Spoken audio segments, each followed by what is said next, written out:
মুত্তাকিদের জন্য একটা বড় স্বরূপ। মানুষ যখন চরম মুহূর্তে বিপদে যখন পড়ে, যতই দোয়ার বিরুদ্ধে ফতোয়া মারেক না কেন, সে তখন দোয়ার কর্মবন্ধ হয়। আল্লাহ পাক তাই বলেছেন, তোমরা আমার কাছে দোয়া প্রার্থনা করো, আমি দোয়া গ্রহণ করব।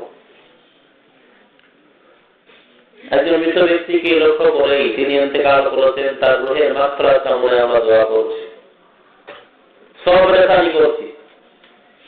কিছু ভালো কাজ করে তার রুহে বক্তাম, এখানে বসে যে কলেমা শরীফ পড়লাম, যে দরুদ শরীফ পড়লাম নবীর মহব্বত ভালোবাসায়, এবং সব নিয়ে যদি আসেই আমরা এখানে এবং যদি দোয়া করি, সবগুলো ইবাদতের মধ্যে গণ্য হবে। জোরে বলুন সুবহানাল্লাহ।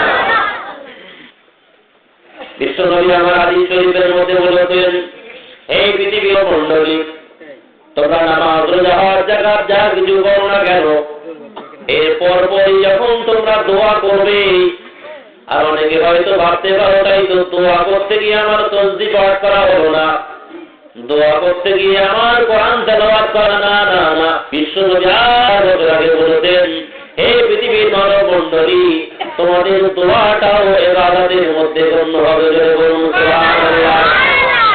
এই জন্য মুসলমানের যে ৬টি হক রয়েছে একজন মুসলমানের উপরে, সর্বপ্রথম যে হক সেটি হলো দোয়ার মাধ্যমেই শুরু হয়। যখন আমাদের কারোর সঙ্গে সাক্ষাৎ হয়, আসসালামু আলাইকুম বলতে হয়। কি বলতে হয়? এটা দোয়া। আল্লাহ তোমার উপরে রহমত বর্ষণ করুক, তার শান্তি রহমতের ধারা তোমার উপরে বর্ষণ করুক। সেও দোয়া পাল্টে আওয়াজ ঘুরিয়ে দেয়, ওয়া আলাইকুম আসসালাম, তোমার উপরেও আল্লাহর রহমত বর্ষিত হোক। দোয়া হলো ইবাদতের অন্যতম একটি অংশ। সুতরাং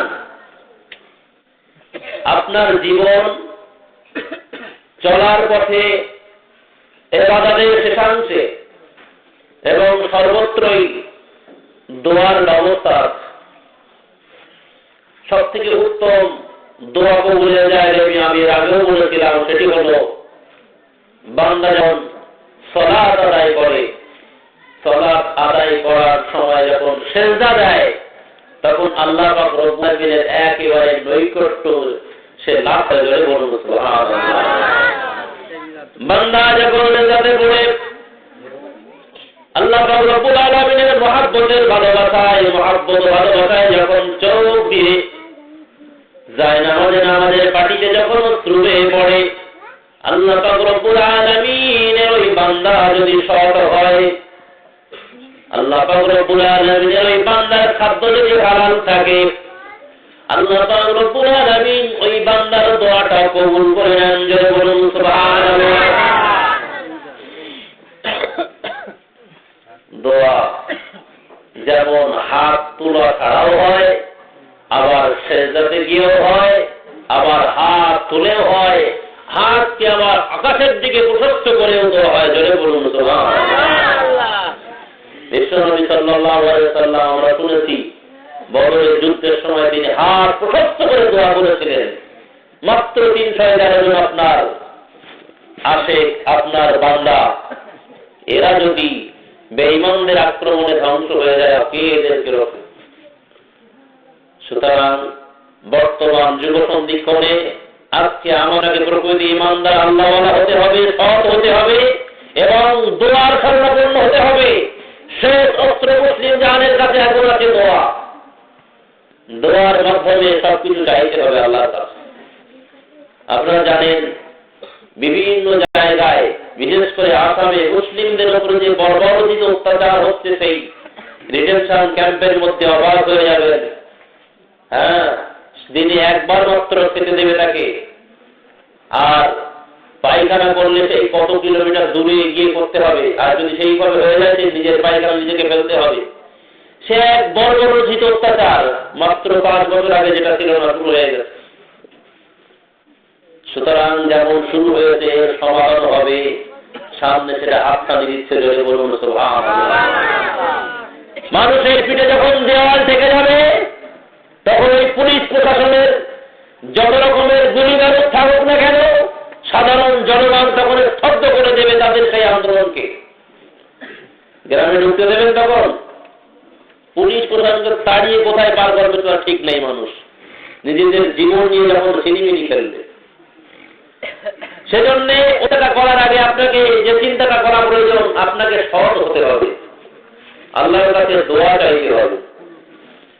আল্লাহ পাক রব্বুল আলামিনের কাছে যখন খালেস নিয়তে দোয়া চাইবেন, আল্লাহ পাক গায়বী মদদ দিয়ে সাহায্য করবেন। কিছুদিন তো আগেই তো আমরা পথে ঘাটে চলতে পারতাম না, তাই না?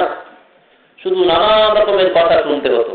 এই যে ভোটের রেজাল্টটা হলো, 3 জায়গায় যখন ডিগবাজি মারলো, তখন অটোমেটিক নিজেদের মধ্যে এবার শুরু হয়ে গিয়েছে এই নাস্তিক সন্নি সব হচ্ছে, তাই তো নাকি?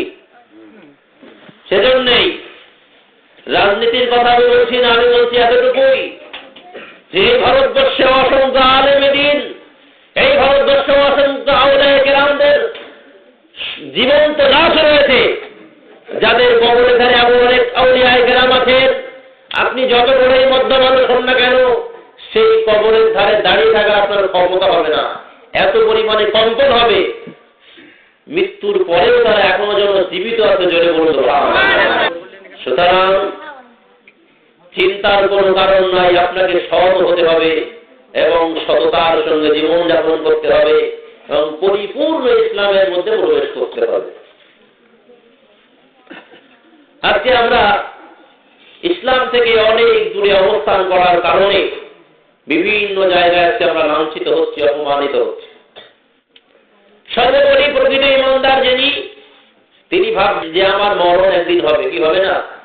ও ক্যাম্পে হোক আর যেখানে হোক, কোথায় সব আল্লাহ পাক নির্ধারণ করে রেখেছেন মরণের প্রাককালের জন্য। পবিত্র অবস্থায় ইমানের কলেমা পড়তে পড়তে যেন আমরা ইন্তেকাল করতে পারি। সকলে বলি আল্লাহুম্মা আমিন। পরিপূর্ণ মুসলমান, পরিপূর্ণ ইমানদার না হয়ে যদি আমরা মারা যাই, তাহলে আসল ডিটেনশন ক্যাম্পে আপনি কিন্তু ধরা পড়বেন, যে জায়গায় আর খাড়া পাওয়ার কোনো নিস্তার নেই, সেখানে পাওয়া যাবে না। আল্লাহ পাক রব্বুল আলামিন কোরআন শরীফের মধ্যে ঘোষণা করেছেন, ছোট্ট সূরা আমরা সবাই মুখে মুখে জানি, একটু মানে বলে মাঝে মধ্যে জানা দরকার। আল্লাহ পাক ঘোষণা করেছেন, ইন্না আতাইনাকাল কাউসার, ওগো নবী আমি আপনাকে কাউসার দান করেছি। হাউজে কাউসারের মালিক ছিলাম আমি, কিন্তু ওই হাউজে কাউসারের মালিক আমি আপনাকে বানিয়ে দিয়েছি, জোরে বলুন সুবহানাল্লাহ। অনন্তকালে মানুষেরা যখন